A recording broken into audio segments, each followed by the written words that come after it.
Good evening and welcome to A Link to the Past Randomizer Fall Tournament 2019. And tonight we've got Game 2 between Frostbite3030 and JP. This is their second matchup. They met in the first round and now they are both fighting for their lives here. So let's get going and see what's going to happen.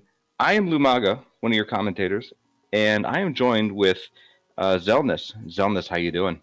I'm doing well. I'm looking forward to this. This is actually the first commentary I've done since 2 tournaments ago. I didn't commentate in the last tournament. So yeah, this might be the first time I've commentated in ALTTP in like over a year. Oh, it's good to have you here. I'm looking forward to it. In fact, I actually haven't been playing much ALTTPR in the last while, but have recently got back into it around V31. But even then, I just had so much on my plate. Well, have you been able to see much of the tournament, particularly between these two racers? No, I have been watching tournament when I can, but I was recently, like when this tournament started, I was the first 2-3 weeks I was working 2 jobs, so just really haven't had time until this week. All right. Well, let me tell you, you're in for a good show. I've seen several of the races in these guys' series. It's back and forth. It is, you never know what's going to happen. So I'm looking forward to see what's going to happen tonight. And let's say we'll be doing standard. So they took the regular settings and moved it to, and JP has moved it to standard mode. So if you are, for some reason, this is your first time here and you don't understand the format, essentially they always start with the standard, open mode settings. Open mode, 7 crystals needed to beat the game, 7 crystals to make Ganon vulnerable, and swords randomized, etc. But when you lose, you can change the settings for that game. So they've opted to go for standard mode. Yep, loser changes one setting. So with standard, we're gonna always, head right into the escape sequence, and it's gonna be a battle of execution. You're both in the same route, so whoever can execute better in those first 5-6 minutes really has the edge in the early game. And generally, unless they get a lot of items out of escape, usually it's actually closer to like the first 15 to 20 minutes of the same. Most people don't deviate from the standard route. In standard mode seats, they go straight to the village, and go through that, and then usually reset, and that's usually where the variation. So movement in the village doesn't seem like a lot, but you can lose a lot of time with just basic movement in this game. So one of the major variations coming right out of Sanctuary after the escape will probably be whether or not they go and check the addendum item, so the one under the tree. That will be, a decision point. Some people opt to just ignore that. It's very unlikely for it to matter. So generally people will just avoid it until it becomes their last option, and then they'll just clear it. You'll figure out one way or another that Aga would or would not be required. It can be worth the time. It doesn't take too much time, and it transitions into the forest anyway to get your 2 items. So, you're sacrificing a little bit of time to know for sure that that's going to be an item. I used to do it, but I opted, after watching lots of other much better racers, it's just better off to do it that way and just ignore it. So real quick, both of these runners seem to have their favorite sprites. I know that Frostbite typically uses the Plague Doctor, and JP is using, I believe that's Dragonite. Is that correct?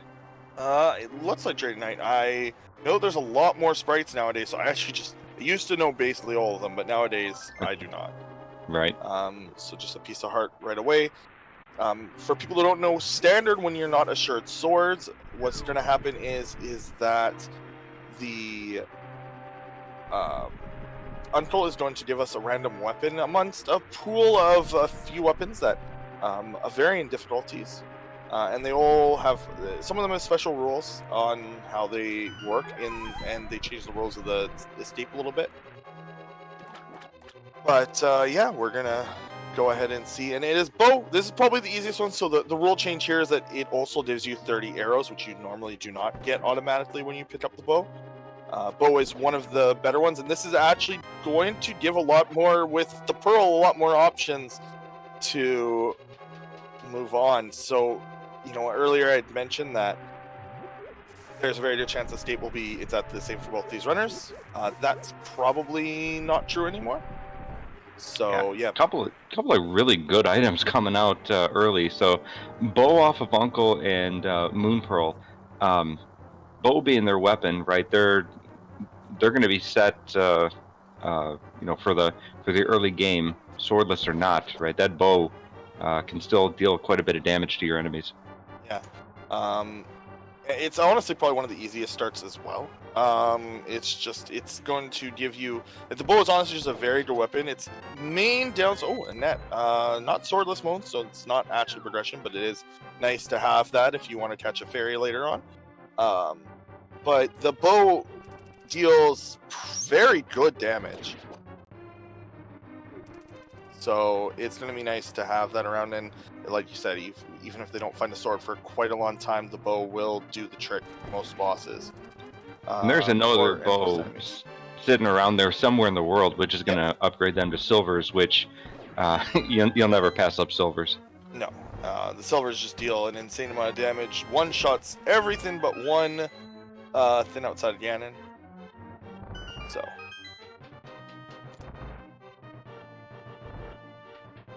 we're going to continue on down. And then again, like the flail knight is a little bit annoying with some weapons, but this is just going to be shoot him a few times and he is down. Ooh, Bombos coin. Okay, well, that's going to be interesting. I mean, it's going to give them possibly, not have to search for one of the coin stats as Misery Mire and TR. Also means that it does give them the option to enter Ice Palace and complete it. So that is something to keep in mind. They will not need the Fire Rod now for that. Well, they will need a sword in order to activate that. So kind of a dead item until they find a sword. Yep. It is still nice. I mean, you're gonna find at least 2 swords usually. Because you do need 2 swords to beat the game. So generally, you'll find 2 of 4 swords fairly easily. Due to the way that the game requires them, they're usually put in quite early. Usually, I mean, you could go quite a long time in some of these seeds. So yeah, as they're moving through a state, you're gonna see, they're gonna try to kill a few things that get directly in their way, because they do want to try to find a bomb drop. Now, since they have, they're gonna have the exact same pools of items. So in theory, if they were to kill all the exact same things, they would have the same luck. But if one of them does take the time to kill additional enemies and finds a bomb, that can actually put them ahead, because they won't have to backtrack later on, especially depending on the item. Basically, escape is always open without the lamp once you're in standard mode, so it could be a big difference if one of them does find it and the other doesn't. Now, it could also just be in the chest coming up here, and that would be... Oh no, the chest coming up has to be a key. That has to be a key. Yeah, so they aren't going to get that. So yeah, in standard, if you don't find a glove, fairly early on, and you need to go back to the back of escape, you got to go all the way through the front. And you're even seeing that they're farming the enemies here a little bit. Yeah, which can be a little hard. I've seen a small magic drop, and of course we saw the hearts off those rats. So I don't think they're going to necessarily find a bomb out of these. Yeah, and they might take a few shots at some rats in here. Nope, they are opting, or at least Frostbite is opting, just to move on. Once they pass up those staircases, that is the point of no return. They will have to return the long way. So it won't matter even if they did find a bomb here. And it does look like JP was opting to kill at least one more rat just to see.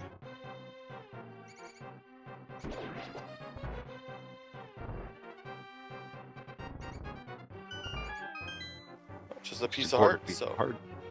they also don't have any money, and they do need both money and items. So I wonder if one of them might opt to go straight to.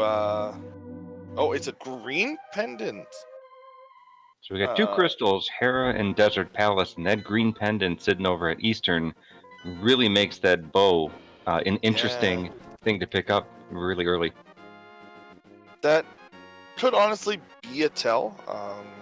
So like there is some merit to looking at the items that you get and kind of looking at other clues in the seed to see. Wow, I wonder if this is. Oh hey, look, there's bombs. So at least we got bombs. Which and boots. Setting is standard. So the change setting is standard. Yep, our runner's just finishing escape, and those boots also a very nice find early on. So yeah, you're talking about. I think you're alluding to it. If you can kind of read the seed, you got that bow early on. That gives you a tell that Eastern is something to go for. So that green pendant and Sahasrara sitting right there. I would not be surprised if one or both of these runners just went right there. Yeah. Even without the lamp, I mean, there's two items that can make Armos Knights available, both the lamp and the fire rod, with the settings that we're using, which is advanced item placement. We're also seeing both runners went to check Adenum. I think Frostbite opted to check it because they're going back down here to hit up this chest. Also, finding the early boots could be a sign of Adenum. So again, looking at the items that you get, kind of adjusting your routes to account for that.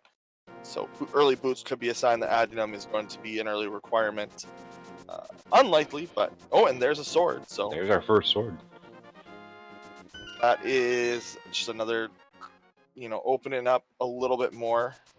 I'm also going to make Dark Room more easily traversable. If you hold out your sword in a Dark Room and you just hold it as if you're going to spin, you get a little shiny thing to indicate where you are, and it can make Dark Room traversal much easier.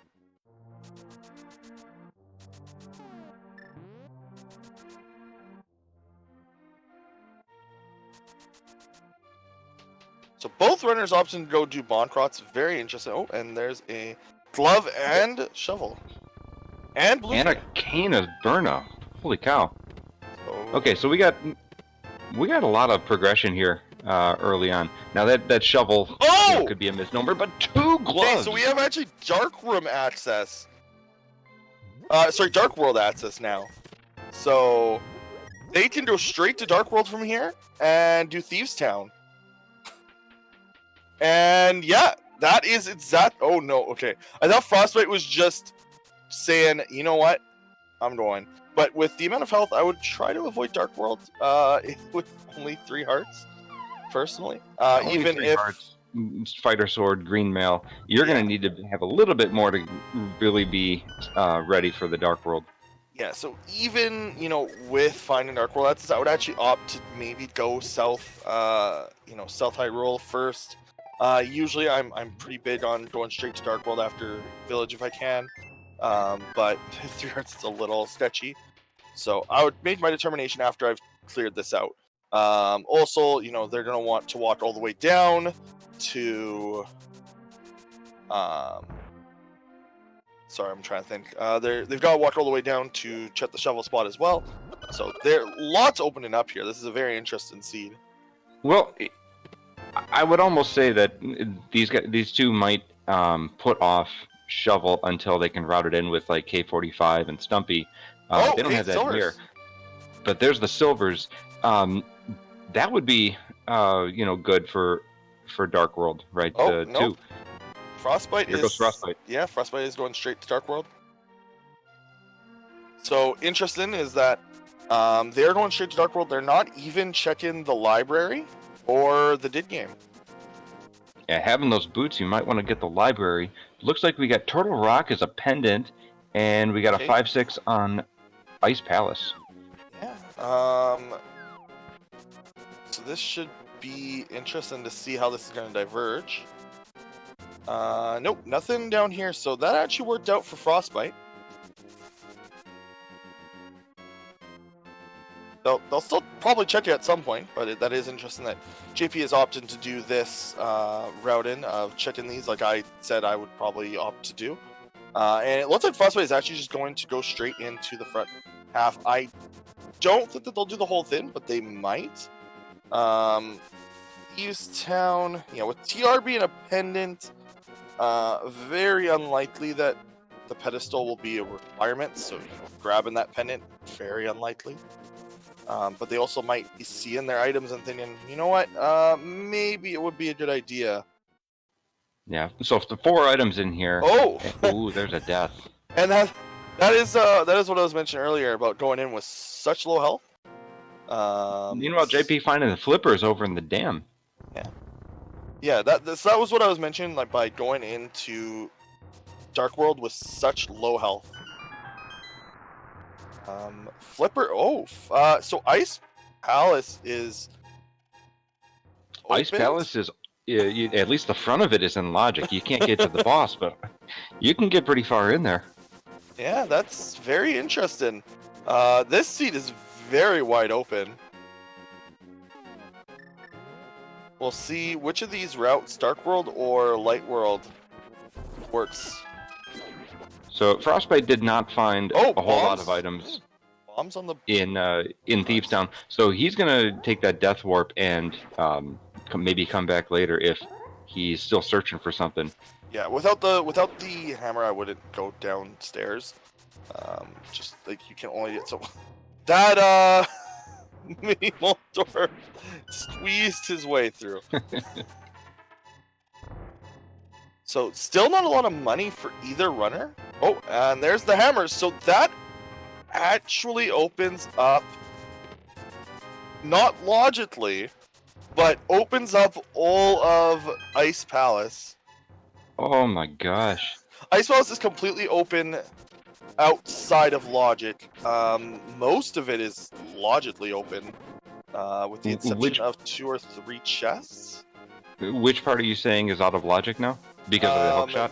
Yeah, without the hookshot and without Samaria, if I believe so. You might be able to go the really, really long way, but I think you need the hookshot to access the rest logically. Yeah, and hookshot is conditionally required. Yeah. But yeah, I'm sorry, well, both hookshot and Samaria. Yeah, are both like, you need one of them as far as I understand, unless the keys are perfect. But yeah, that is very interesting. That is an extremely early opened Ice Palace. And that is a crystal too. Oh, JP got Din somehow? That was very strange, actually.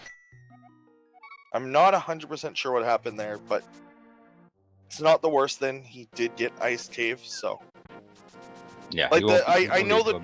Yeah, I know that the crab hit him. I'm just not sure how it just, I guess, hit him slightly. But with the hammer, he can get right into Dark World, so. So coming in from the south, we're probably going to see a early Hype Cave check. Yeah. I mean, they're actually both going to probably be checking Hype Cave at almost the exact same time. The thing about JP's route is he's not seeing, like, Thieves Town, but as it turned out, Thieves Town and Village of Outcasts completely useless. So. Well, we got a synced up Hype Cave. Yeah.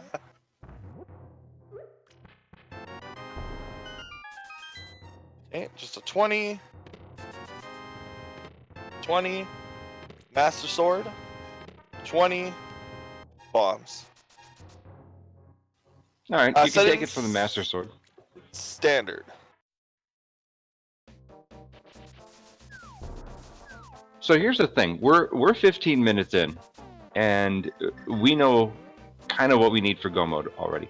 We're going to need the hookshot, we need Flute to get over to Meyer, and a medallion for Meyer. We also need the Mirror for Swan Palace. So there's like maybe 3 items we might need. And we're going into one of the most dense dungeons right now on JP's side. JP is hitting density pretty, like, items per, like, second, like, almost like he's ran a few Triforce seeds. You know, where you skip all of the little locations and just hit the big ones. Well, this is fine because he's got the bow, he's got the hammer now. Oh yeah, no, this is a great He can move. do his dark rooms, and he could clear this out and get that crystal. He does have to be a bit careful with green mail and 4 hearts. It's gonna be a little tricky. Like, he can't take much damage in the dark maze. So like a lot of times you're just gonna damage boost through the fire breathing Helmosaurs. So he can't do that here. And even the bomb jump will be a little you know, sketchy, because if he takes too much damage, you won't be able to do that. Yeah, you've got to nail that, otherwise you're putting yourself in danger. Yeah.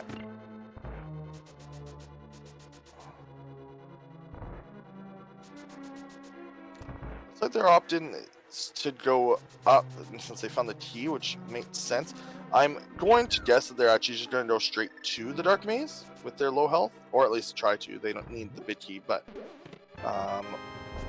they're opening up that. Oh, okay, I see what route they're going. That's actually quite clever.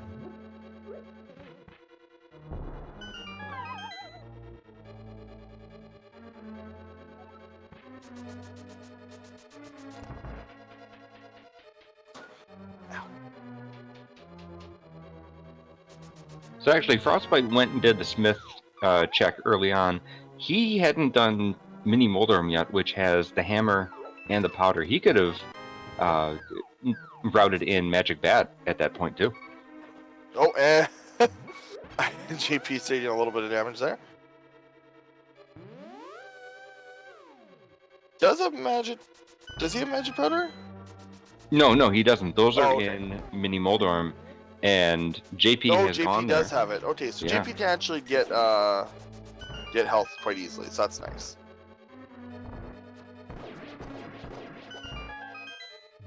Very clean room, grabbing the extra heart and some extra arrows. There's actually a pretty easy to hit sweet spot here that you can always charge in. It's not as tight as, say, the Magic Pixel in Thieves Town. If you just move slightly to the left, in between like the far left seam of the two conveyors, that will like almost always get you through safely, unless one of the thin spark up. And we found the fire rod, so there's another item in another dungeon that can be done. Yeah, so that opens up full access to Skull Woods as well. And quicker access and quicker completion of Ice Palace, because you don't have to watch the Bombos animation every time.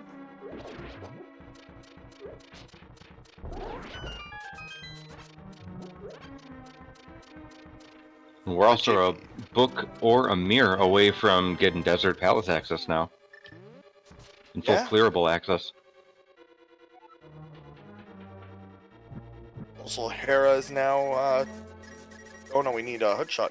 That's Sarah. And grabbing all the money here is a good idea, considering how low they are on money.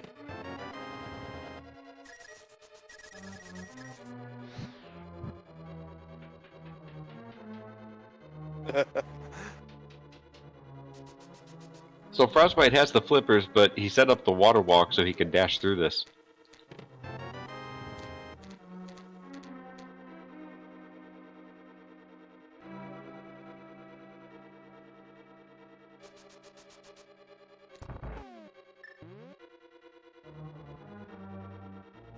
Alright, so here's where you were talking about having a sword in the dark. Hold it out, and it'll give you a little bit of a guide of where you're supposed to go. Or where you are, rather. That's Bombos. He decided to not risk dying. Yeah,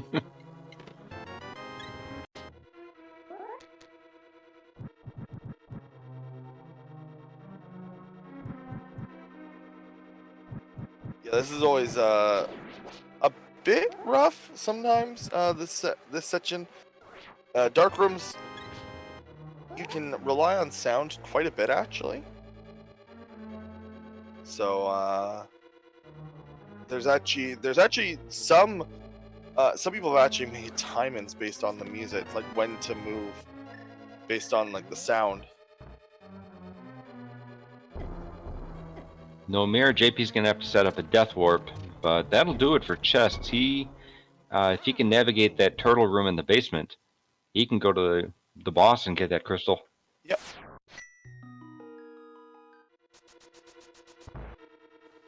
And feels confident enough to come back, so we're gonna see a fight with the turtles in the dark. Does have the fire rod, and there is a torch in that room, so while it is out of logic, he can still see what he's doing with that fire rod.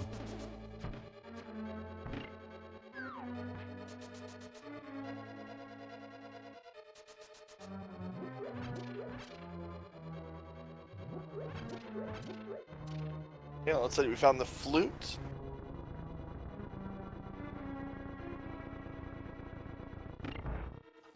Yep, flute over in King's Tomb.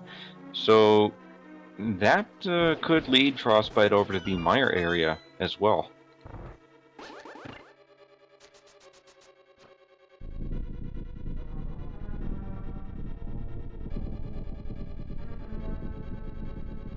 And Chicken Mire would be nice, because then you'll know if you have the right medallion.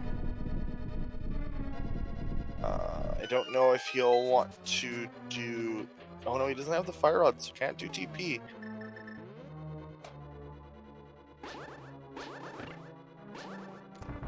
Well, he doesn't have access without a mirror or the book either. And then even going into Mire, he's missing a cane, so Right. it would be a risk to go in there. I'm gonna assume that how far are we and where's progression? That is a fantastic question, because we're only 22 minutes in and very close to having all the items we need. So Progression was everywhere early on. yeah, pretty much that. Progression was everywhere in the overworld. There hasn't been anything actually in pod that I remember. No, there was something in pod. There's Fire Rod was in pod, yeah. So there was progression in Fire Rod. So here's the magic bat check we were talking about on Frostbite's end, but Brewers taking on Helmasaur, gonna hit the mask with the hammer, 17 hits, and then will likely use his bow to take out the gem in the middle. Yes, because it'll only be one shot and can do it pretty much immediately.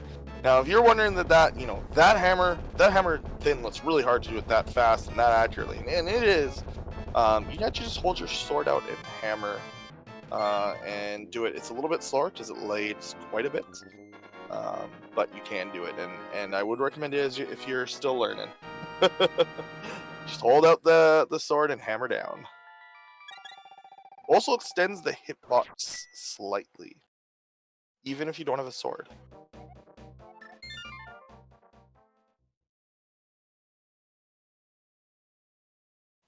So it is Bombos.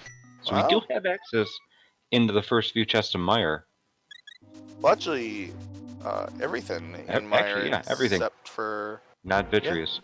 Yeah, not Vitreous. So it almost was worth it to go in, if you really wanted to gamble. But there's so much more you can do in the world. JP's gonna get his flute right here.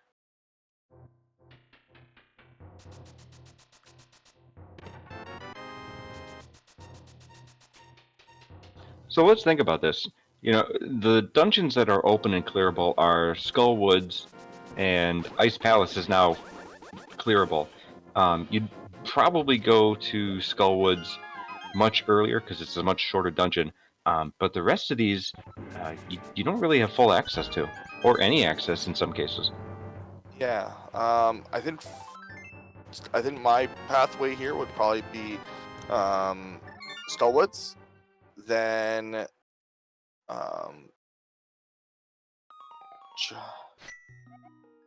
yeah, Skull Woods, then Ice Palace gamble, because it is a crystal and it is completable, even if it's not all in logic. It could tell you a lot if you did find progression there. But if you found, mirror there in a technically hook shot locked location, then you know that it's it's probably not going to have your progression, right? So there's little things like that. There's also what Frostbite's doing here is quite nice. Can't actually access much of this, but may as well check these two locations since they did open up, and you can actually do Spike Cave, so that is what they are doing. So that is two locations they can grab and 3 that they can see in total. Yeah, here's the Spike Cave. Spike Cave with 5 hearts. He does have Burna and Boots. no half magic, no bottle refill either. This is something. It's technically possible to get through here with 3 hearts and cape, if I remember correctly. Oh, well, he makes it. Oh. Makes it for the 3rd coin. That almost makes me wonder, like, is something in TR and is TR ether? But we're gonna see JP go through here. Exactly what I said. Fire Palace. Sorry, Skullwoods right away. Yeah, Fire Rod in hand. He's going to start with the back. This is the preferred play in V31 rather than going to the front. I mean, honestly, it was more of it was even a preferred play in V30. Just a lot of people opted to do it this way. Well, V31, you may actually lock yourself in the pinball room. That chest is now not guaranteed to be a key, so you might want to start in the back first. Oh yeah.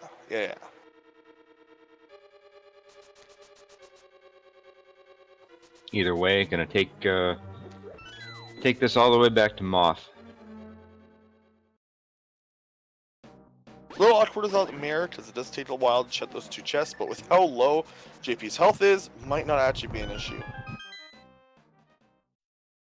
Is going to basically have to do this the hard way, with the sword, because it doesn't have half magic, and we'll have to use Fire Rod for the lamps. And yeah, probably also going to do the quick way of playing this room, including killing the enemies.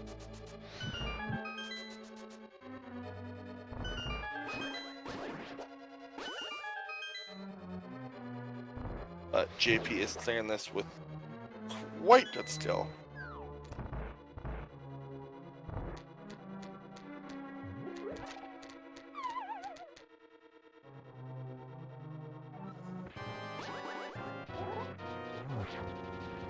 So I know we kind of think of this as maybe a tougher Moth fight, but this is pretty close to a vanilla Moth fight. You got Master Sword, you've got about 6 hearts, and green mail, so this is pretty much what the game expects you to do at this point.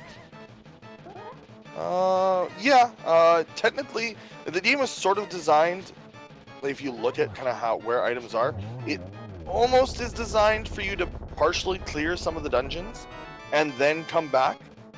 Like, if you look at where items are placed and how you get them in dungeons, it almost feels like they expected you to have clear parts of dungeons, and then go out, find more health, things like that. Just with how difficult that fight in particular is, it almost feels like you were intended to come here, find the Fire Rod, and then maybe go into something else first. Well, for his troubles, he got an Ice Rod out of that. Yeah. So we have all 3 crystals. We're missing the cane. I'm sorry, all 3 medallions. We're missing the cane. But we got Fire Rod and Ice Rod. If we find cane early on, I'm wondering if anyone's going to be lured into Turtle Rock. Well, it's possible Turtle Rock. I don't think Pendant or Pedestal is possible because you need Mirror to... No, you don't need Mirror for TR. Mirror actually could be on the Pedestal. And that's the only item that could be that's in progression. Yeah, so Mirror is... So this is actually possible Pedestal Seed. It's still obviously very unlikely, but that is actually worth sometimes thinking. I like to only start thinking about Pedestal Seeds when you have almost all the items required. So yeah, when you're trying to figure out where the heck could this last thing be, of course it's going to be on the ped. Yeah. Somebody ran up. Yeah, I guess the shot could be as well.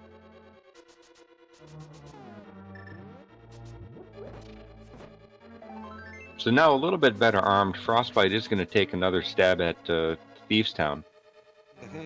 Did not go past the first 4 chests, so we're going to see what the rest of the items are. He has a hammer this time too, so he's in a bit better position than he was the first time. Yeah, unfortunately, hasn't done pod yet, so does not have that hammer. Or sorry, the fire rod. I think, you know, what they're doing here makes sense, you know, just with where the seas bring them. I think I would consider doing Eastern after Palace, or Stallwoods here, instead of Ice Palace, just because that's 7 items, because Green Pendant. So 3 items at Sashrala, 3 items at Eastern. But there's no harm in coming here for 4 items. Oh, absolutely not.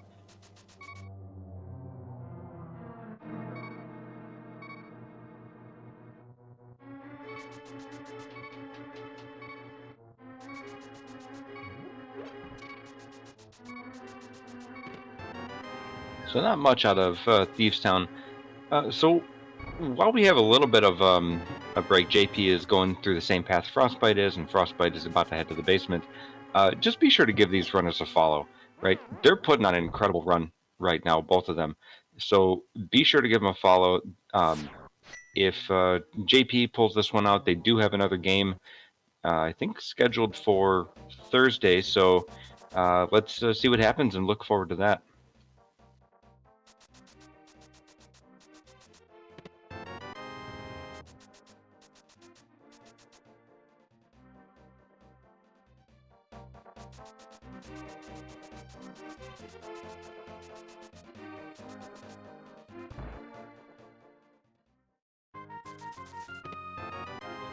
All right, gonna rescue the maiden, pick up a quarter heart piece.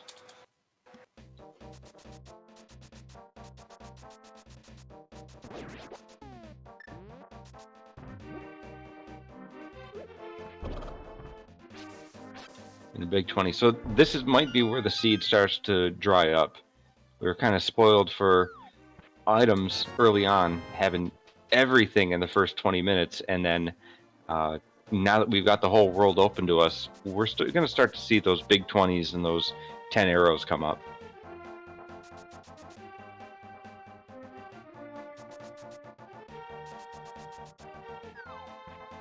JP remembering he wants to go dig in first.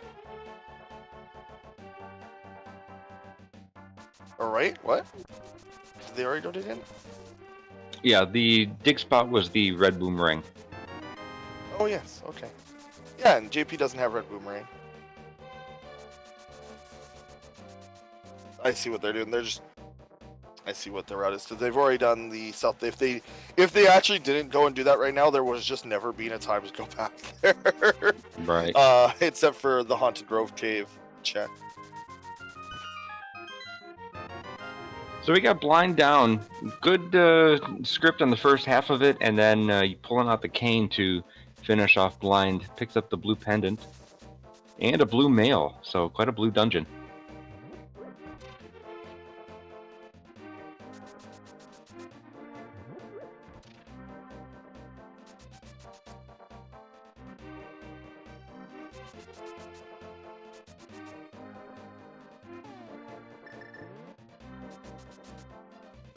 All right, finishing out this part of the smith chain with the hammer pegs.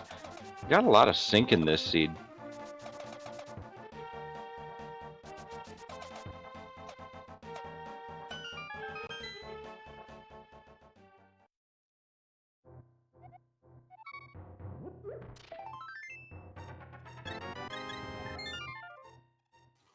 And not having the mirror, it's going to be much easier for them to go to back to Link's house and head to South Shore to get the purple chest turned in.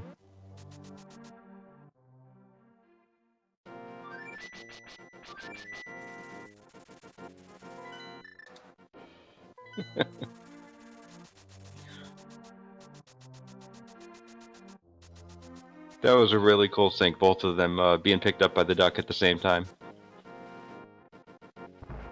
Purple chest just with the bee in a bottle. I mean, that is their first bottle, so... Yeah, so back to Sick Kid goes Frostbite.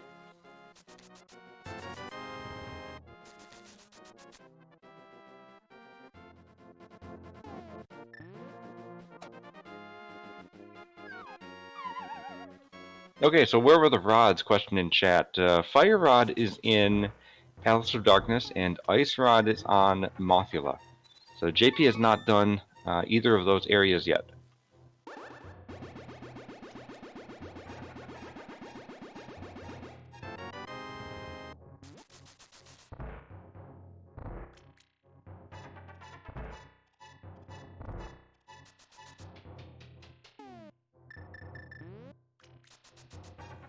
Here goes Frostbite over to Palace of Darkness.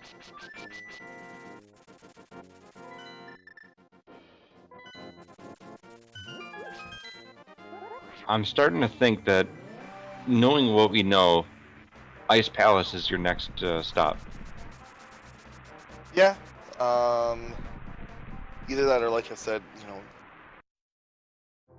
know, just with the sheer amount of items in Eastern Palace.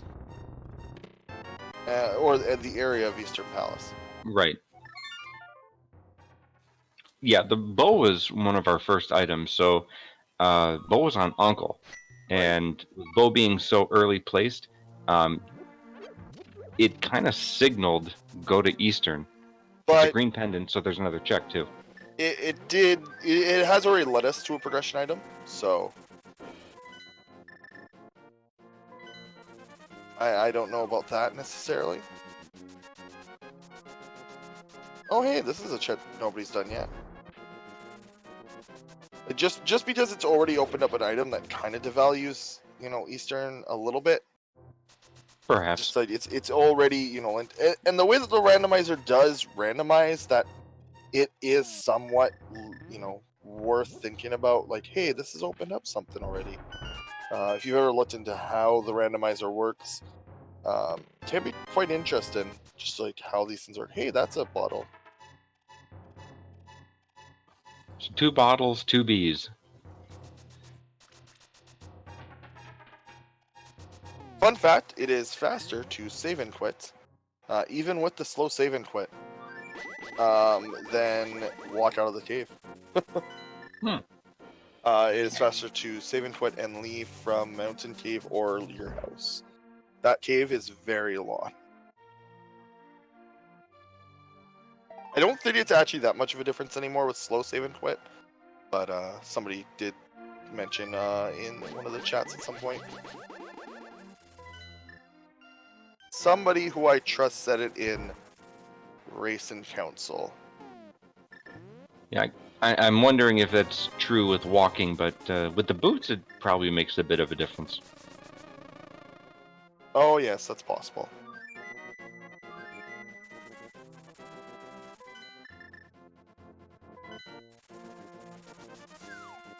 Oh, JP's doing what I thought of.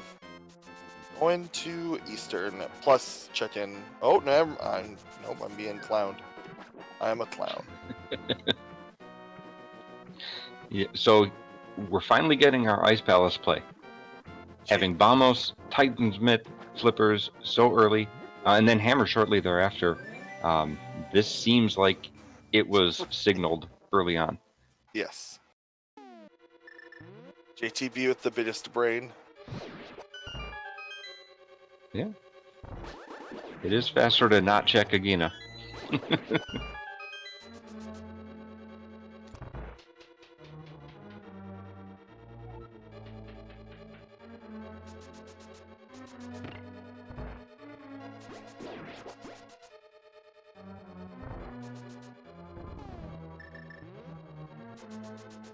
All I know about the festive is that somebody in a completely unrelated Discord to ALTTP was like, hey, festive mode came out. I was like, what?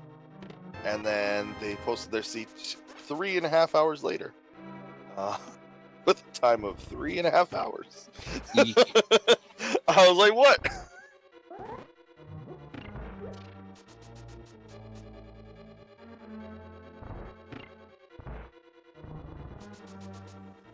They liked it though. I've never actually played one of the festives. I feel like I'm missing out. Eh.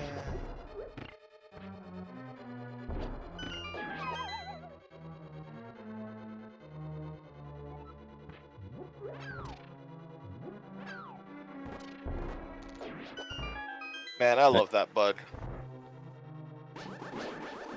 Sorry, go ahead. No, I was gonna say that's a real nice quick kill on the Stalfos. Oh yeah.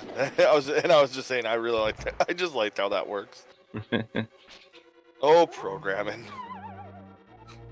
They can't hatch. All it is it's saying there's this. One of them is down, so it says that that enemy is killable. That's what the. That's all that's happening there. It can't say that one of them is killable and the other isn't.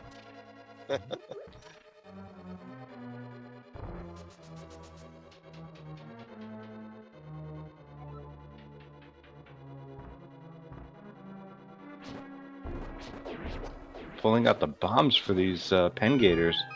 I feel like Very cool. JP's like either. I wonder why he opted not to like jump out. You can jump over them with like a bomb with like a bonk, and that's usually how you do that. I wonder if he just forgot a little bit too late or didn't want to instantly pick up the other bomb, which I've done before, and that always sucks. Oh, hey, that's an interesting spot for that. It's completely unnecessary, but Well, I don't know about that. That's our.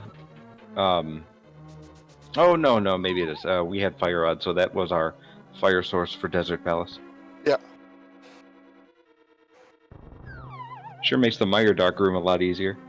I guess it's technically not unnecessary. It is still nice to have, but I'd also make some other rooms later on a little bit easier. He almost lost his magic to that. That would have actually been awful if you just lost all your magic trying to fairy and anti-fairy. I appreciate that neither of these runners are even farming like they didn't even fully farm money to chat Zora. That's how little they wish it to be.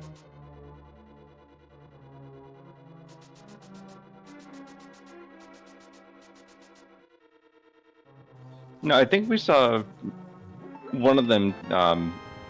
Oh no, you're right. We did not. Man, my one wish in life is that one of the randomizer like festive modes ends up just being all of the GBA dungeon changes, and don't tell anybody for one day, just to see people's confusion when they get here. What has happened to Ice Palace? So here's JP lining up the bomb jump, not having the hook shot. He's gonna have to jump across here very smoothly with the bomb. Very nice. Yeah, it's actually not. It's a weird bomb jump in how much room you actually have.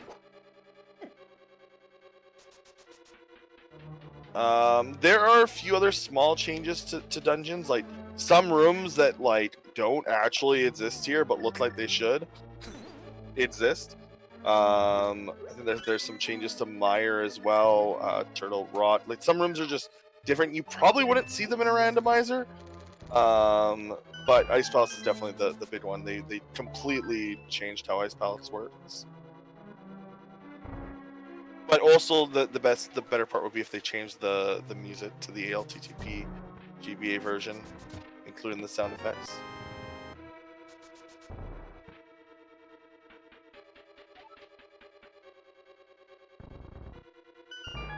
So aside from that lamp, really nothing out of Ice Palace yet, and I still think we're yet to see an item on Cold Stair.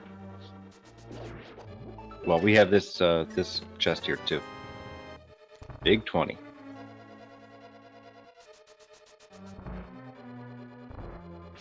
Oh yeah, there is also the extra dungeon. That would actually be really funny if they actually were able to implement the Four Swords dungeon. That would be kind of cool, actually. Be a lot of work, and I don't know. Takes away from the spirit of the base game, though. Yeah, Really don't know. ALTTP, for all of the wonders that we have of this game, dungeon edits are still extremely difficult.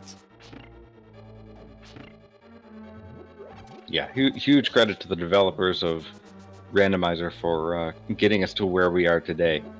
Yeah. Yeah, like huge shout outs to, oh man, my brain's very bad with names, and somehow I've forgotten the original guy who got, you know, the first randomizer for this in SM working. Desirect? Yes, Desirect. Yep. Pretty much the grandfather of SNES of randomizers, honestly. At this point, like, because he started the first two big ones, so. But obviously, you know, a lot of the modern work has been done by completely different people, and like we wouldn't be anywhere without VT and VT, Carcat, and others, Christos. But a lot of Deseret's early assembly decompiling is a pretty huge accomplishment. So we got kind of a low percentage here. Cold Stir Fight, Master Sword, and Green Mail, but was able to pull out the Fire Rod after using that potion he bought, and picks up another crystal for his troubles. Mm-hmm.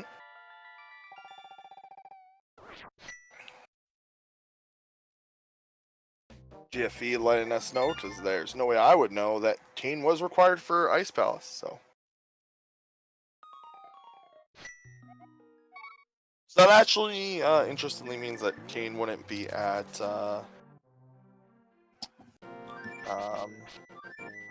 Kane and Hookshot can't be at, Pyramids. That's interesting to think about. Yeah, JP now doing, Eastern. Yeah, so Kane is required. Hookshot was required on that. Could both of those be in Misery Mire? We have access to it. Oh, I forgot we still need Mirror. So yeah, I guess technically Hookshot could still be at oh, was Hookshot locked as well apparently. So I actually don't one of the things like, come on, GP, it's okay. There you go. Oh wow, they've had the Mirror access for like 12 years. Okay. Wonder if he'll still opt to do. Nope, he's gone.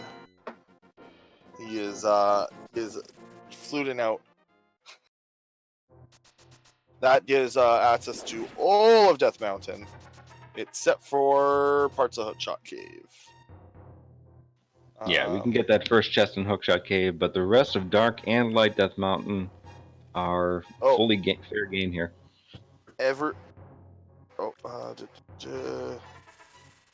Okay, Hookshot can be on pedestal still, but everyone say bye to pedestal. It's gone, most likely.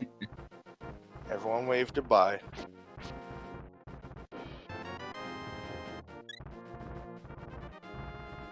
Hookshot on Floating Island would be funny. I suspect we're gonna find something on East Death Mountain or in Hera. So. Oh yeah, I having mirror available that early.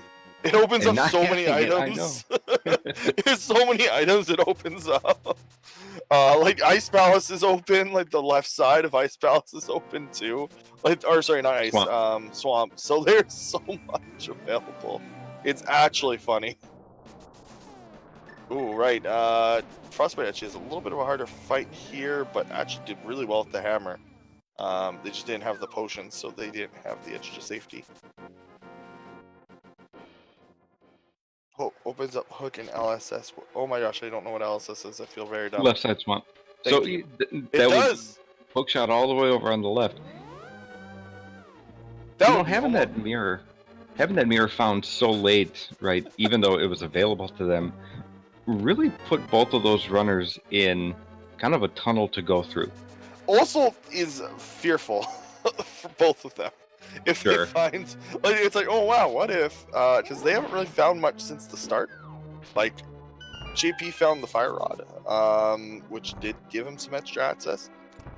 But then the lamp was kind of on was in Ice Palace, correct? No. Yeah, Lamp was in ice. Yeah. So like, JP could even think that like with the Bombos, you know, maybe Frostbite went to Ice Palace early, found the lamp, and has the mirror. Like, I don't know. It's very interesting.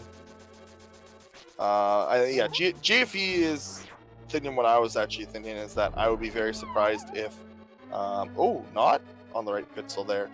That Go mode is very possibly on the mountain, either light or dark side. He took a double fall too. Yeah, that was the. That is not the one that you want to fall. So that is that's actually a pretty significant time loss, unfortunately. Climb is not quick in Hera.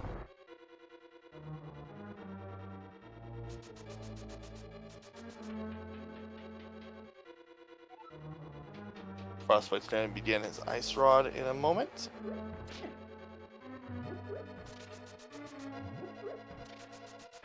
His potentially useless ice rod. You always get it when you don't need it.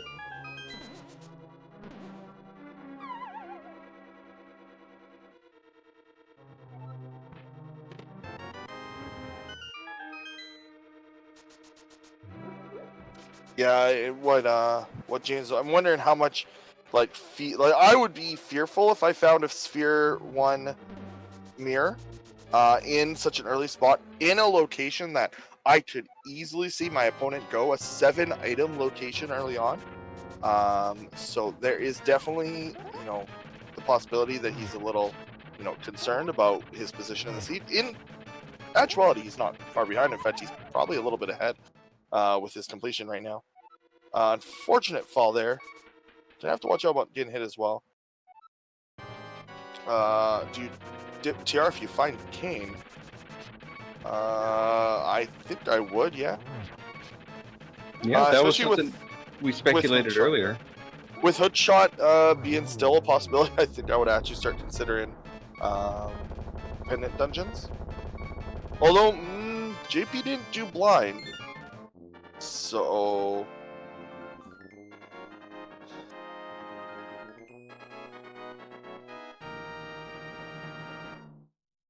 Merle can be in Checkerboard Cave. Checkerboard Cave is Light World. Is very interesting.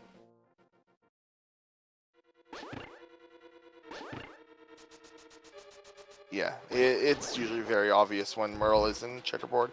It's Merle on Pyramid Ledge where you're usually strung along for 45 minutes in Light World before you find out, oh hey, I've done all 3 dungeons and it's still not here. Alright, JP sets us up for a quick coffee break. Yep. A bit late in the day for coffee, but here we are. Frost doing EP first, so this is going to be pretty revealing. Like, this actually made sense because it's Dream Pendants. You're just going to grab 4. If he finds progression here, it's very bad for JP. Also, again, Frostbite seems to be leaning more towards doing these pendants. He's probably looked at it, and it's probably in his head, hey, 2 items that I don't have can be in pendant, so...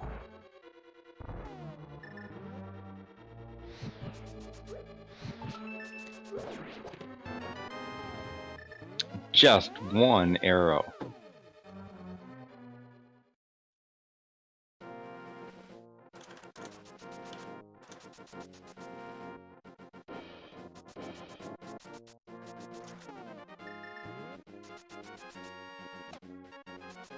That's okay. We still got a whole bunch of checks over on the east side of Death Mountain, and a big 20 on the floating island. Good place to start here would be go down through Spiral Cave as JP is doing, and then head up. You could probably head up through Super Bunny, and then head back through Paradox Cave.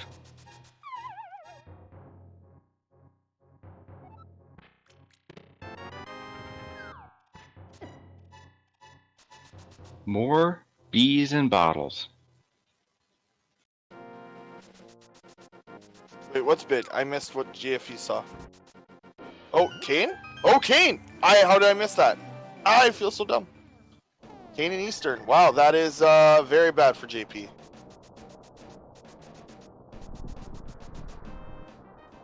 Yeah, he didn't go any further than Sahasrara to get that mirror. If he had gone further, he would have got that cane, and then, Oh man.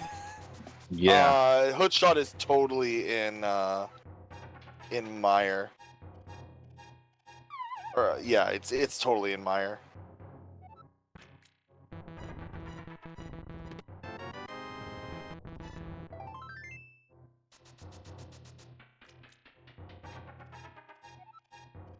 Yeah, I think that's 3 items on Frostbite side, so I don't think there will be anything on.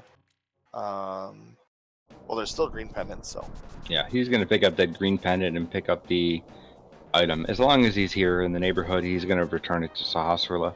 And I think that looked like Quake on TR. Yes. What should be in Hoodshot Cave?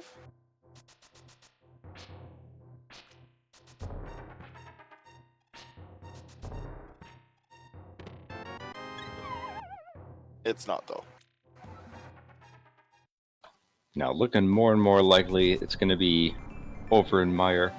Actually, it could be Desert Palace, too. We have full access to that.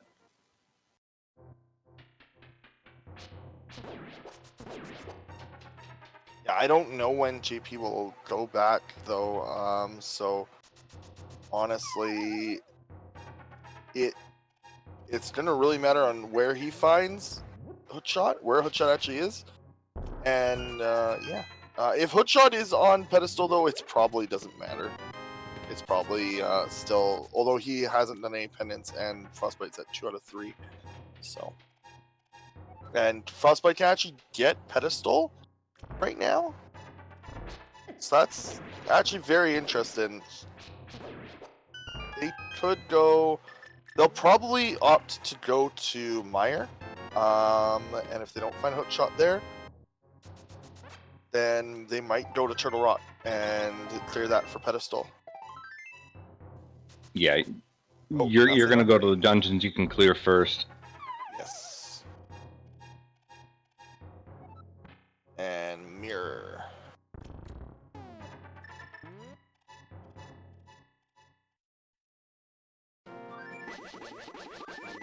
Be curious what JP does here. See, I think Meyer and Desert are probably their next stop on Frostbite. Yep. Frostbite and JP both going to Meyer. Oh no, JP, don't do it. Okay, he's not yet.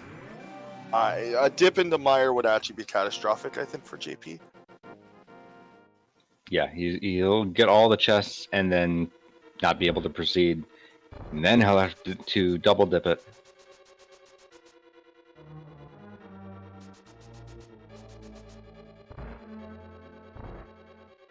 Oh, there it is. That is no mode. So all JP needs to do, that's actually not good for JP. That actually that's kind of devastating. Yeah, Frostbite's going to pick that up just after he gets out of Misery Mire, and he'll be in full go mode at that point. JP still going to need to go back to Eastern for that cane. Yeah, and that's going to take him a very long time.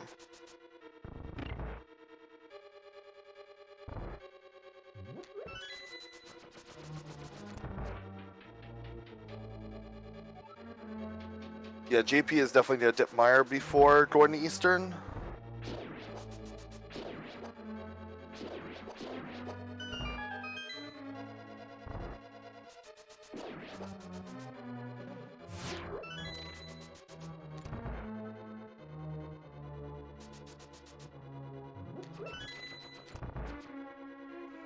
Okay, so he'll go Meyer before Eastern. But will he go Meyer to Swamp to Eastern? Because he got the hook shot, he can clear it. Yeah, he might I mean, do the full thing. He'll probably do Swamp for sure before Eastern. Like, there's no reason not to. Yeah, and again, what GFE is saying in chat is correct. Doing Eastern before Saha actually just worked in Frostbite's favor. I think Frostbite would have done the exact same thing. It'll be an interesting question to ask. If he had done the other way around, would he have abandoned Eastern?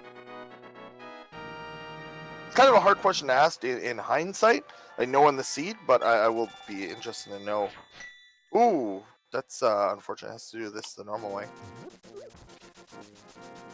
But it's the first one, so it doesn't actually lose that much time.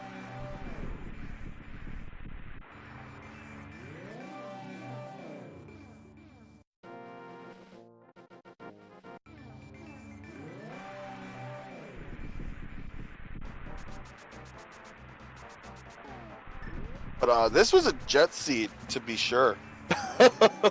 Like, just to point out, this was an extremely interesting seed.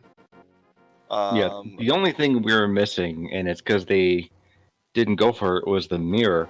But I mean, everything else was I think right the in mirror. front of them. I think finding the mirror right away would actually be really slow. Like this would have slowed. That would have actually slowed down the seed. Oh yeah, So- it opens up way too much for them. Yeah, it was actually very funny in that actually, in my opinion, they're not going there. Like a full go mode mountain on Frostbite. Like Frostbite's not going to check anything on the mountain. They're going to do. It's also a TR. It's also going to be a Hera, like TR into Hera into GT, which is the fastest way to do the mountain. So. Oh, that's right. Yeah, he hasn't done Tower of Hera. Yeah, he So hasn't just been over on the there. mountain yet. That's right. I don't think he's been on the mountain at all. He doesn't have a reason to. He can't go anywhere. Yeah, like there was only 2 chat. Oh no, he was actually the one who checked Cave first. That's why he's Ether. Spike Cave. So he did check Spike Cave quickly.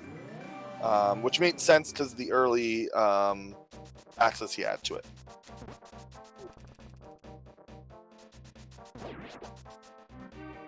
Yeah, JP is going to swamp. An unfortunate prediction I'll make here is that there is actually the possibility, depending on how JP routes what he decides to partial clear, Frostbite might be in GT before JP gets his go mode. I'd say that's not a wild on possibility. Just because we know where Kane is, and that's in Eastern Palace. Frostbite's just gonna blaze through everything here. Oh right, Ancilla. I don't understand Ancilla yet. Yeah, so Frostbite. I need to learn that. Well, Frostbite pulled off it is Ancilla, but it's commonly known as the spooky glitch, right? Yes. Named after spooky action at a distance. You use the fire rod in one spot, and well, it triggers the switch in the other spot. I've been meaning to, but I also just got back, like I said at the start, I just got back into Rando. I was on the edges reading about all the Ancilla stuff when the red, when the first weird oddity with the tomb happened. But I would like to learn some of the faster Ancilla tricks like Spooky. If you're gonna learn one, I would learn Splash Deletion, which we did not get a chance to see in this seed, but that is a very useful one to look into. Yes.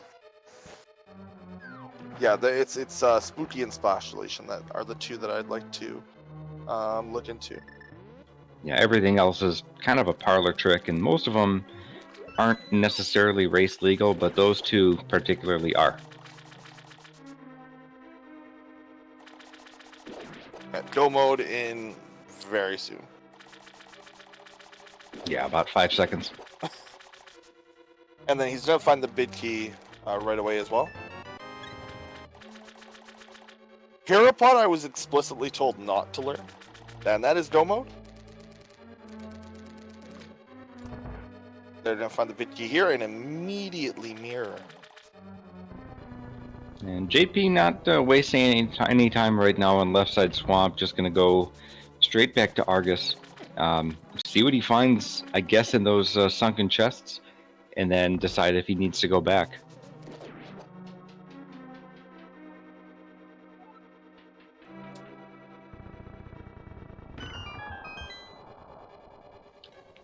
Actually, going back to Herapot, I know we're not in Tower of Hera, but it is, I would say, one of the more useful tricks to learn. You and I are racing against each other in the Challenge Cup, and we had a race where it would have been very useful. Oh, how good to know that now. I don't know it, so maybe I'll learn it by the time of our next race. Yeah, for those of you who don't know what we referenced with the Challenge Cup, it's just the other tournament going on that was basically open entry, and we are actually hilariously competing in it and now commentating together. Yep. Friends one day, foes the next.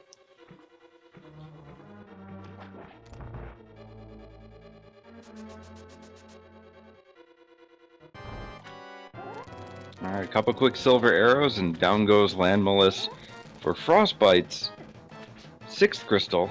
Just gonna head up to Tower of Hera and pick up that last one. JP doing my least favorite boss in the game with this item set. Master Sword spins on this is annoying.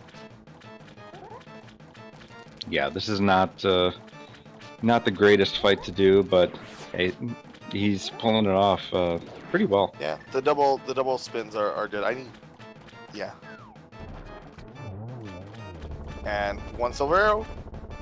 Oh yes, Frostbite does still have to clear swamp, but again, that's not gonna take very long. Comparatively to Hera.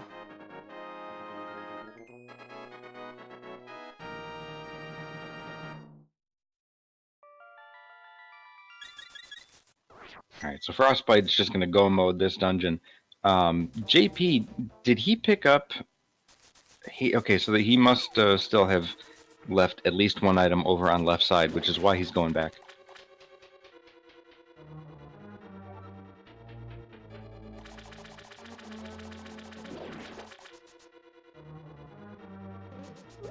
You know, and actually with all the earlier talk about dipping TR, completely forgot that he doesn't even have to do TR. Like he's gonna be in GT in like 6 minutes, 7 minutes.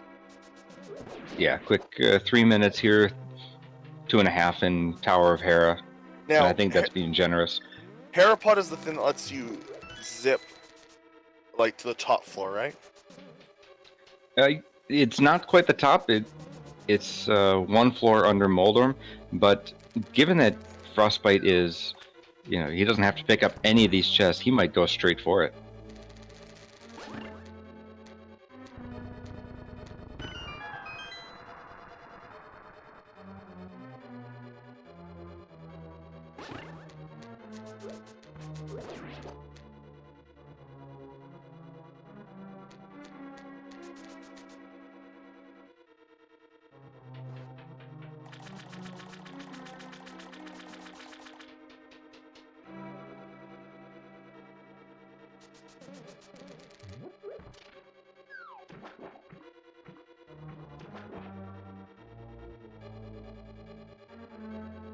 Okay, and yeah, it is kind of interesting to see both runners in two totally different spots seed-wise, but in the same dungeon.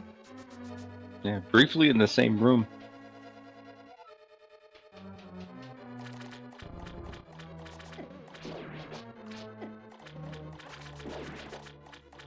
So is there anything on left side here that could really help JP? I guess both swords could be over here, and that would be nice. Yeah.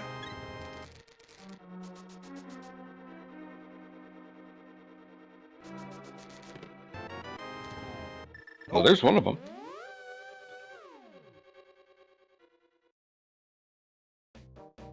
Now, the interesting thing that sometimes, I have to get out of my brain, and that, when I'm watching, say, any random person I may not know versus somebody in this tournament, is generally everybody in this tournament can handle Ganon with pretty much any weapon type. So seeing that, oh, interesting. Doing this now, GFE and somebody else in chat did mention that this is hookshot locked, so I'm going to believe them and say that Pyramid Fairy would be impossible to have hookshot. Like, we know it is, but you know, on top of that, it's also so yeah. I was just interested in there, but again, you may as well check it. Yeah, Ice Palace being a 5/6 and being hookshot locked, you will not find find it here. You won't find Kane here either. We know where it is, but you wouldn't because Kane was also required for IP.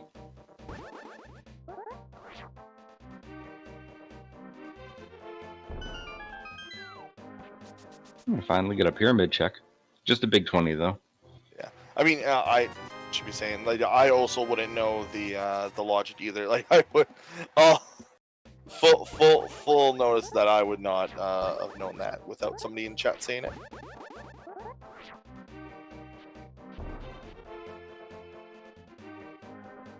And be checking Catfish, it looks like. Probably mirroring and checking Kinzora as well. It's the first time that they've actually had money and we're going in that direction at all.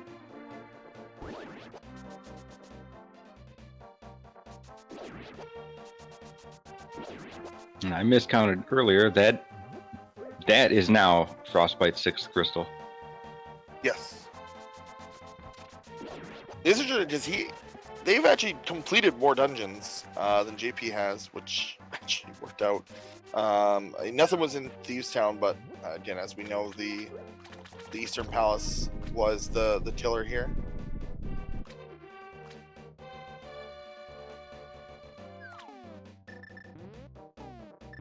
Yeah, going Eastern first.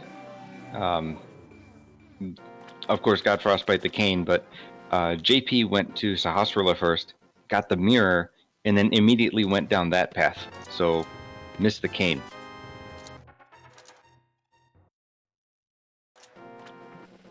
Which, in and of itself, is not a bad play, right? It makes sense. Follow what items you get. Yeah. No, I mean, it was just so open. Like, the village is what threw it off. Like, I think if they didn't have Dark World access that early, I think that they were probably both thinking to go to Eastern right away. Bow, sword, and that's all you really need. And green pendants, that's 7 items right there. But then they got Dark World access, and that just opened up so much. So that really allowed them to diverge. Ironically, they both kind of stayed with the same path in, so.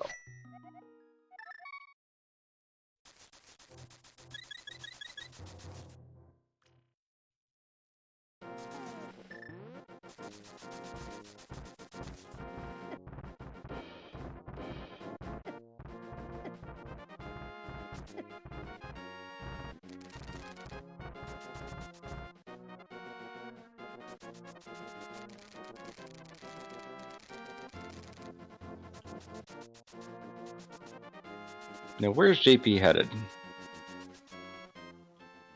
I wish I knew anything that Frostbite was doing here, but I just assume that this is Harapot.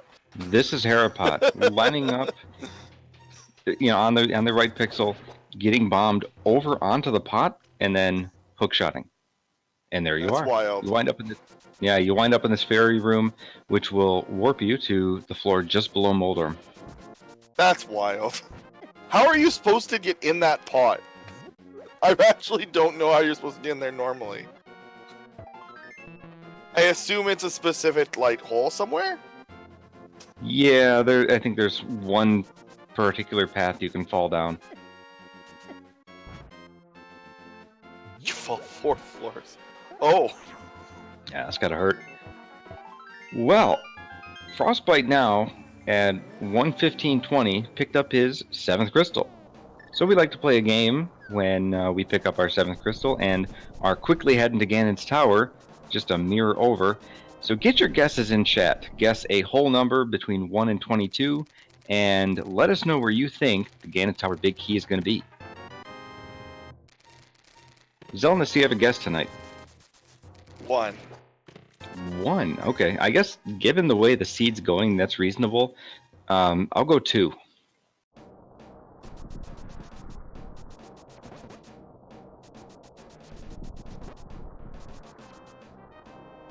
All right, guessing is closed. I hope you got your guesses in.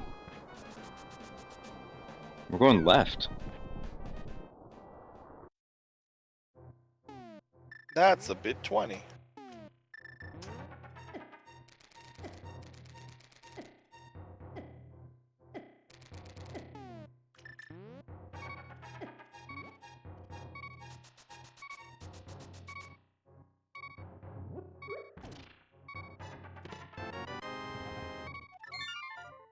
Yeah, small T, 300.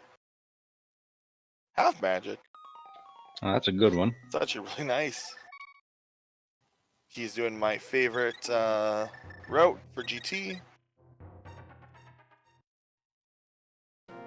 Yeah, this will give you, I think, the most checks as quickly as possible. There's our 4th bottle, finally without a B.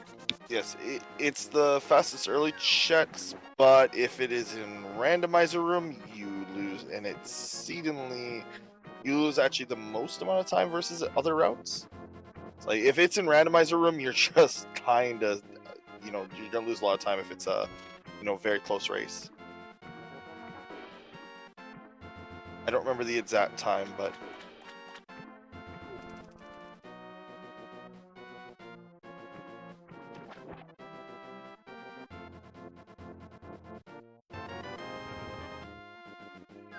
All right, here's checks 8, 9, 10, and 11.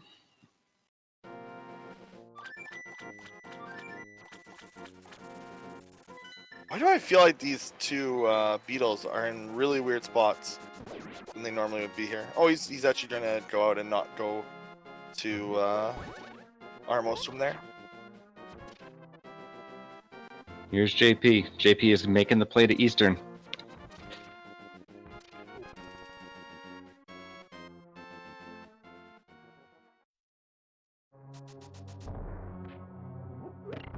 So JP doesn't have a whole lot left to even check. I don't think he did all of Thievestown, like all the items back there. So that would be his last hope. No, yeah. So like once he finds it in the 3rd or 2nd chest here, I missed it. I don't remember which of those 2 chests it was. But he will immediately mirror out and go finish Meyer.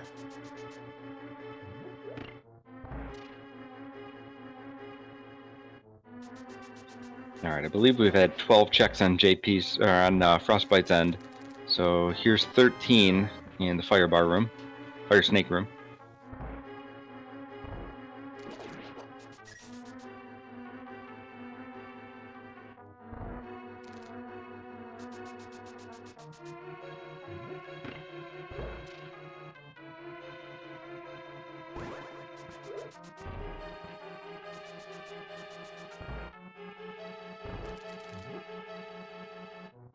Mushroom.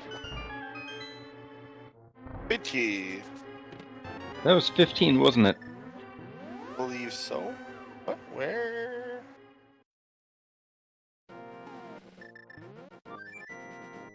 Oh, they need another key. Oh, they need keys. Wow, that's very strange. Yeah, he doesn't have small keys. So that was 15, and Aerodynamac guessed 15 first. So congratulations.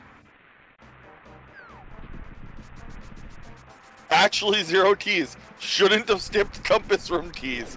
Chat was just talking about this. Chat was literally talking about that. They found one.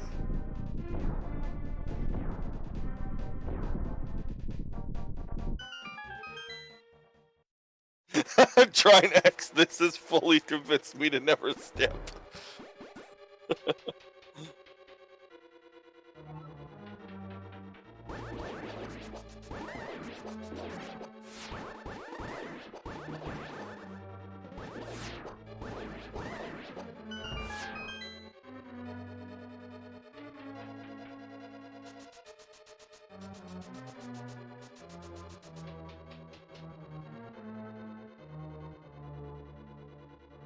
If that was me, I would have just climbed the tower, gone to the top, and realized I had no keys. I've done that too, and it does not feel good. It's one of those things where you say, I'll never do this again, and then a month later.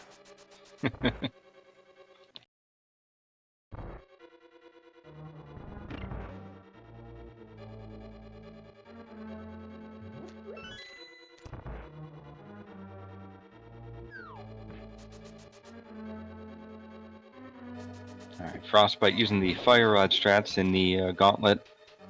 Making quick work of the Stalfos and the Zyzax here. Horse heads. I don't even think they're horse heads, I think they're pips. Oh, yes, he doesn't have, he has Master Sword. Can't actually one-shot the red, Zyzax.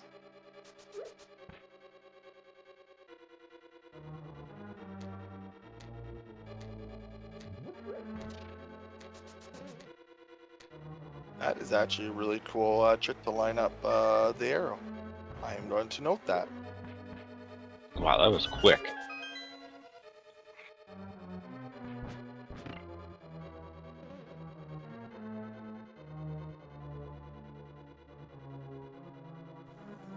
And then the most satisfying rooms in all of Randomizer. When you get the quick kill on these whiz robes with the Canis Samaria. Wow. Yeah. That looks really good. This whole, like, climb looks really good when it's executed perfectly. Or, you know, optimally. I guess not perfectly isn't necessary.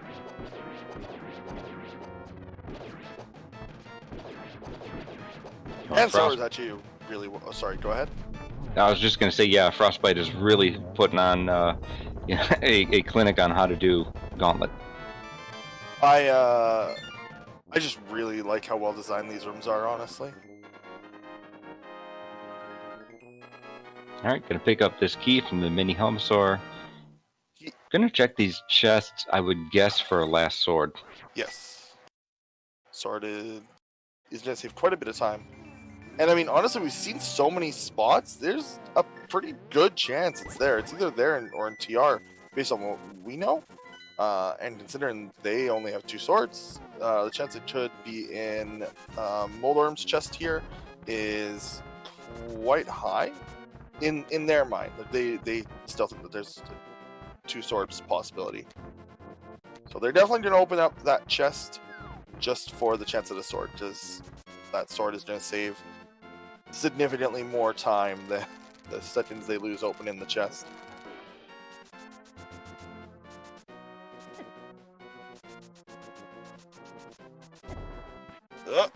Oh, wow, that was a miss. Okay, there we go. This fight is annoying with Hammer. This room is really annoying.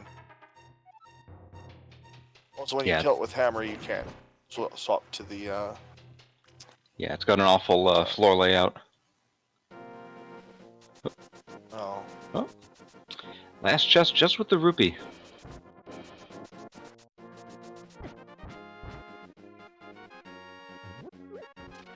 Shot and then charge.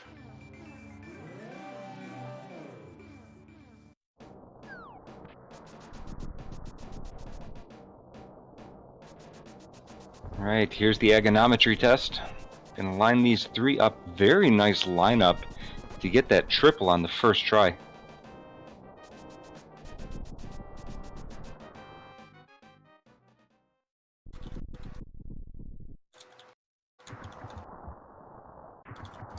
Alright. 0 for the second, but then a double. And then that last hit will send Aghanim on to wherever he's going, and then we are on to Ganon.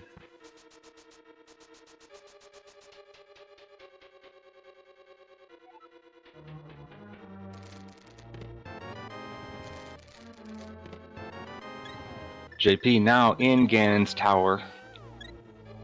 Did Hope Room first, gonna go to the left side after this, not finding a key.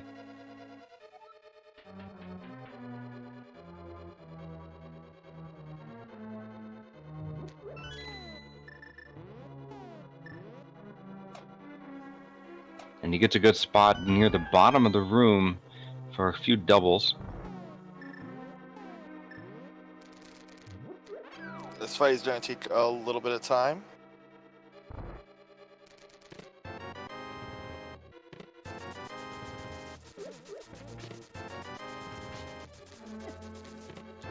Yeah, gonna take quite a few hits, and ooh, he is taking some damage. Oh, fairy? He does have a fairy. Picked it up in that last model.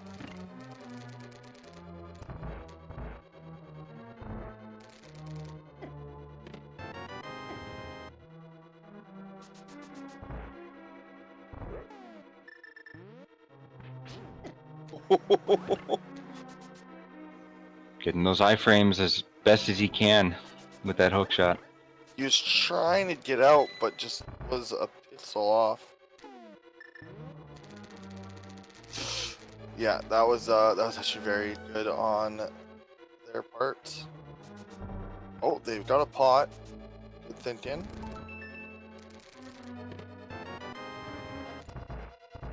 Trying to get as many doubles in. I think they've got, yep. And he's on to phase 3, so got enough hits to get through phase 2. And just going to take 4 different hits as he warps. Right, all the safety items were actually on East Death Mountain, so... You know, considering everything that happened, JP is not that far behind. Yeah, I don't think it'll be enough for him to catch up unless there's, you know, a death or a fall, and yeah, Frostbite on 3 hearts. So let's say one mistake here could...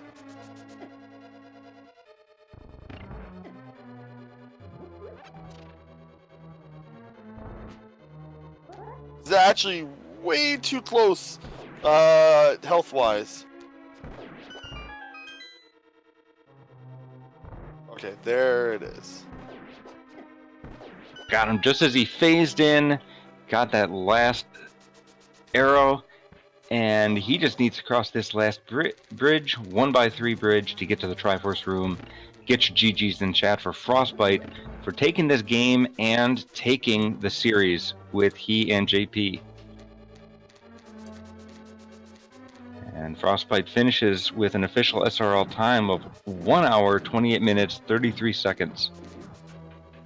GG. In just a moment, we'll see if we can get him in chat.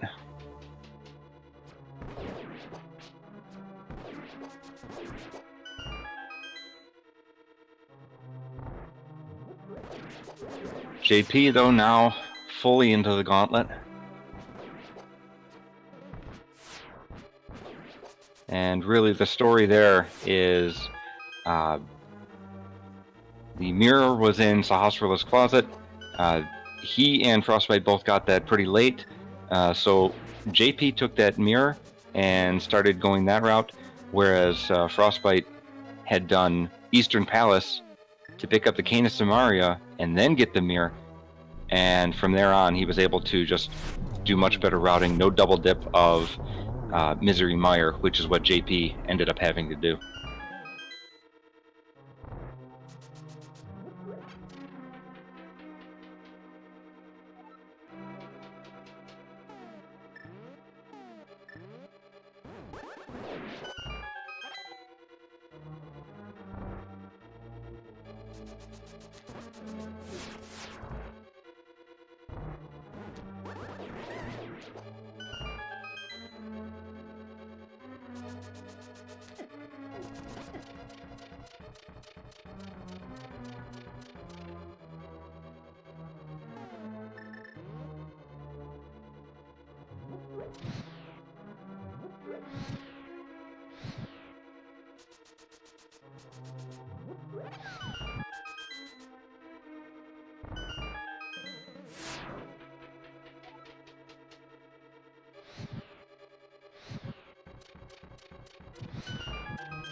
I guess since, you know, we've got a little bit of time here before we get our runner in, and since it was just posted in the Speed Gaming Discord, if you are interested and you know a few games, there is a RTA in Japan marathon starting on Thursday. It's a yearly marathon put on by the Japanese speedrunning community, and Speed Gaming does an English language restream, and they are looking for commentators. So check the Speed Gaming Discord if you are interested, and if you know any of the games, generally just DM Fiesel. And yeah, I did that last year for a few games, and it was very, very fun. So definitely check out that marathon. It is actually really interesting. All right, at this time I'd like to welcome Frostbite3030 into the interview with us. Frostbite GG on the win of the game and of the series. Thanks, Lumaga. It was, just before we start, I give lessons on Ganon fights if anyone's interested. That might be the single worst Ganon fight that has possibly ever been successfully completed without falling off or dying. It was absolutely terrible. But thanks, I feel really lucky. I was talking to one of my friends who was watching it after I finished, and basically, from what it sounds like, I figured when I found the mirror, I knew I was in real big trouble. And I knew that either he went there first and didn't get Samaria, and that was going to save me, which is what ended up happening, it sounds like. Or I needed to find something he skipped because of the mountain. So I figured if I go to Mire first, and it's a really good Mire, the good play is to go for it. Just take the God Mire and leave it. So that's why I full cleared Mire when it was obviously the wrong play to do based on where the hookshot ended up being. But I felt like my only chance was to find sort of the hookshot deep in Mire somewhere. And even then, I don't know. I was really surprised I won this one, obviously. I didn't feel I played particularly well. It was a really strange seed in that we had missed Dark World access at like 7 or 8 minutes. And I never really wrapped my head around sort of what I was thinking the seed wanted me to do. And then that was compounded with having like no health for so long. And I wanted to go to pod for a long time, but I didn't want to go to pod with 4 hearts and fighter sword and no real way to deal with anything. So I kind of put off and kept messing around over in the village area, which ended up having, I think, absolutely nothing except the crystal for Skullwood. So after that happened, I made the decision that I was definitely going to get the green pendant. I was still missing Samaria, Hookshot, and Mirror at that point, and I figured if this is a super fast seed and the stuff is really free, I've already done enough that I'm not going to win, so I'm just going to be even more thorough than I want to be. And just not leave anything behind. And basically, I think that was the difference, because it certainly wasn't the skill of my play tonight. That was not high caliber at all.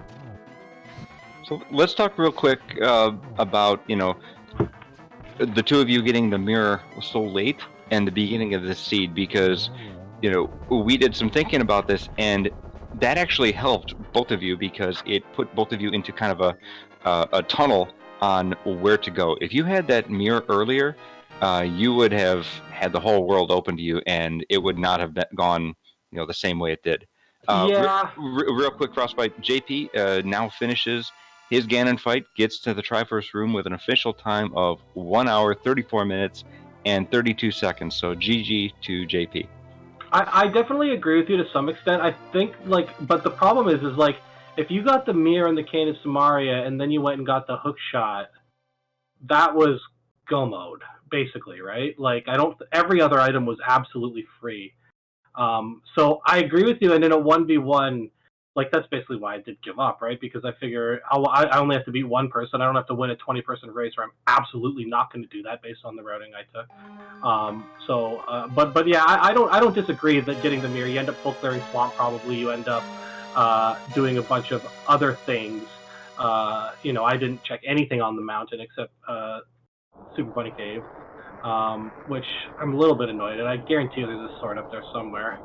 And yeah, it was a really weird seed. I don't really like these seeds at all. I kind of like the ones that make you clear out most of the light world just to find your dark world access, and then it's generally more sort of prescriptive about where it wants you to go. But with so much available so early, I never really had my brain around the seed at all, so I just sort of tried to full clear it as fast as I could, and had some issues along the way, and definitely didn't end it well at all. But basically got lucky. He left Samari behind, and I didn't. And that was the whole race.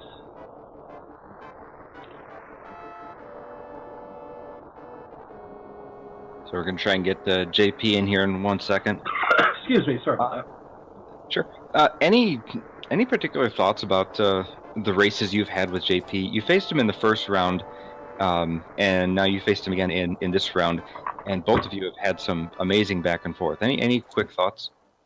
Yeah, we get terrible seeds. I think that's the first thing that you can account for. I think I got luckier than JP, really. I mean, it was definitely the truth in some of our first matchups. It was definitely true tonight. Maybe not so much last night necessarily, but I got more lucky than he did in the series overall. That's for dang sure. And that's a big part about why I'm moving on, and he's unfortunately not going to. But I don't feel like I'm a better player than him at all. I feel like it easily could have gone the other way. I feel like this race probably deserved me to actually take that Ganon fall I should have taken. I'm not really sure how I didn't about halfway through my fight to make it that much closer down the end, and it would have been really close, I think. But I got luckier, and I'm moving on. That's really about it. I feel like. I mean, we can go into specifics of each race, but they definitely all of them were not, maybe not necessarily close in the finish time, but close when it's coming down to like who finds the thing that needs to be found, and then if one person doesn't find it, the league can build up sort of artificially afterwards. But it was super close matches, and I had a great time, and I'm lucky to be moving forward. All right. So we are joined by JP. JP, thank you for joining us. GG. Thank you. Yeah, and GG, JP. Yeah, GG.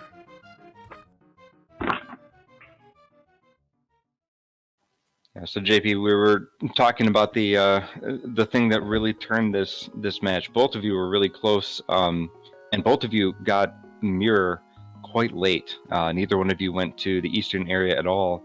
The difference was JP had gone into eastern first to get the cane, and you took the mirror and followed that path instead of going to a pendant EP, which neither one was a bad play. It's just how it worked out. That's where the cane was, and that was the key to finishing. Yeah, and if you actually watch back, you'll see for a second there I hesitated heading to Saharsla. That was me thinking, should I go route EPN with this? And I decided not to, because I felt if there's something in Saharsla, Frostbite might have already gotten it, and I could be behind. And that's where I find the mirror, and it's like, at that point, mirror opens up way too much to not follow it. Yeah, for sure. I completely agree with that. The reason I went to Eastern first was because I already felt behind, having sort of full cleared Thieves Town and checked so many things before committing over to the east side of the world that I figured, if there was something just in Saha's closet, it was reasonable that you could have had that at 15 minutes or something like that, right? And you're probably thinking the same thing, right? So even though with the whole world open, Saha's closet wasn't necessarily a really attractive target when you have literally basically the whole world minus mirror spots open after you do the village Kakariko Village and Hype Cave, or not Hype Cave, Mini Moldorm Cave. So I didn't know what to think, and I just decided, with it being the green pendant, that I was going to go in and full clear Eastern no matter what. And I even thought about noping out when I found the third item in the big key chest, but I was like, this is, if you leave this behind, you're going to be really mad at yourself, and it's still the green pendant, and you're going there anyways, so just finish it off. And honestly, I was kind of half hedging because I found that ice rod on Mothula, so I was kind of like, if hookshot's on pedestal, that might be one of the few win conditions you can still have in this game, so I was sort of leaning into that a little bit as well, not totally leaning into it. And then after I found the mirror, I figured I just have to make, I can't just go up to Death Mountain and gamble on finding something up there. I got to just go do sort of the same checks and clear out the crystals that I can and go from there. And the hookshot was just sitting there. But yeah, it was definitely sort of a 50-50 at that point. and I if I had gone to the closet first, which is something I certainly could have done and maybe would have done in another iteration of this race, I 100% would never have gone into EP after finding the mirror, because it literally unlocked all of Death Mountain. It unlocked most of Desert, Mire, all the horrible mirror checks that you don't really want to do and you're dreading, but it totally makes sense, and it's just unfortunate for JP, and like I said earlier, I got lucky, and that's really what it came down to. Yeah, I mean, I actually thought back on the series, and it's like every one of these 5 races, like I got unlucky on something, and that is just frustrating. Like every single one. I mean, there's not much you can do about that, but no, exactly. I mean, the first 2 races we had were some of the most ridiculous seeds I've ever played. Like, you always think about having to look for things after Ganon's Tower, but to have it happen in our first 2 matches, with once with the hookshot and once with the bow, was ridiculous. And then the third match in the first series had the Hammer and Ice Palace, and then in these ones it was the Ice Rod hunt of all Ice Rod hunts yesterday, and then this one was just, here's a really good item in Saha's closet, and oh yeah, by the way, your go mode is in Eastern Palace behind this, and it's something that's very unattractive after you find the mirror. It's just very sort of really kind of nonsense in a lot of ways. Why can't I see some of these people finishing in like 108 and 120? Like, why can't we get one of those seeds and just race at AJP? I mean, honestly, this seed could have been a 108. It's like, yeah, for sure, absolutely. I easily could have seen that, because like I said, if I do Eastern and then go to Saha, there's a chance I go straight to Desert instead. Yeah. And I find that hookshot, and I could easily have pulled like a 110. Yeah, for sure. You could have go moded the whole game basically if you, if you just do the normal, like the Kakariko into Mini Moldorm Cave, and then I think we had both bows by then already, if I'm not mistaken. If you just went to Eastern Palace right then, with it being the green pendant, which I'm not really a normal play, but in a big race someone would have done it. And then you go to Desert, that's like the whole seed. I think the flute was somewhere fairly reasonable too, like was it King's Tomb or something like that? Oh, I can't remember. Everything was either Sphere 1 or very early in Dark World. Yeah, exactly. And it's just sort of mean the way it was set up that way. But yeah, I like the seeds that are more like sort of follow the chain, and you get this thing to get this thing to get this thing to get this thing, whereas this one was just like, bleh, go find everything. So yeah. And I honestly thought I was feeling great early, because it's like right after I do Mini Moldorm Cave, I took that unfortunate death. That was really stupid. I don't know how I didn't hit that crab. I took a death there, so I'm like, okay, I'm just gonna go to Pod right away, since I have access to finish Pod right now. And I got the fire rod, so I'm like, oh, okay, that's good.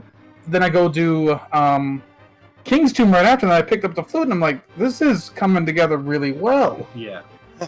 And, then it just hits the usual wall. And then, of course, like I said, when it comes to that point, I make a decision. It doesn't end up being the right decision, and it just goes downhill from there. Yeah. It was just, it was a fun series. It was really strange seed. I didn't, again, not a huge fan, but I'm happy it worked out the way it did, obviously, and I don't know, I'm sure after, I think I'm matched up with McLagging, I think one of my friends said, so I'm sure he watched that Ganon fight and said, this is someone I have to really worry about in the top 64, so.